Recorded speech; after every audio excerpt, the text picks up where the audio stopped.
ভর্তা শব্দটি শুনলে প্রথমে আমাদের মাথায় যে কথাটি আসে সেটি হচ্ছে শুটকির ভর্তা, বিভিন্ন ধরনের সবজির ভর্তা যেমন আলু ভর্তা, বেগুন ভর্তা অথবা যে কোনো ধরনের মাছের ভর্তা।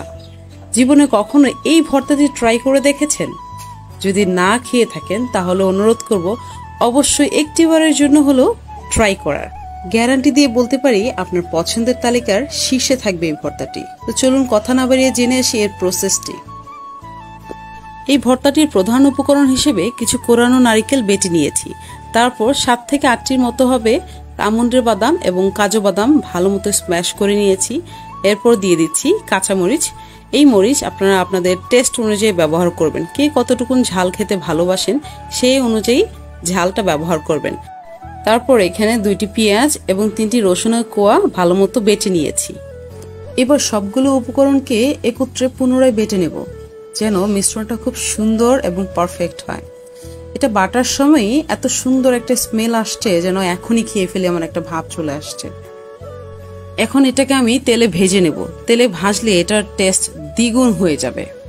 এরপর চুলায় একটি প্যান বসিয়ে তাতে 3 টেবিল চামচ পরিমাণ সরিষার তেল গরম করে নেব। তেল গরম হলে তাতে ভর্তাটি দিয়ে ভালো মতো নেড়ে চেড়ে ভেজে নেব। যেহেতু ভর্তা বাটার সময় আমি কোনো লবণ ব্যবহার করিনি, তাই এখন আমি আমার স্বাদ অনুযায়ী লবণটা অ্যাড করে নিচ্ছি।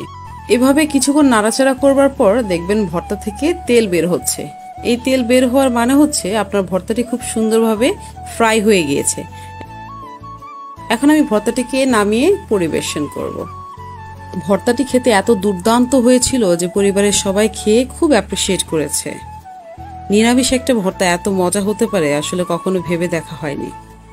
বাসায় যখন খুদের ভাত বা বিভিন্ন সময় ভাতের সাথে ভর্তা খাওয়ার জন্য ভর্তা তৈরি করি, এই অনেক ধরনের ভর্তার মাঝখানে আমার নারিকেল ভর্তাটি অন্যতম প্রিয় একটি খাবার।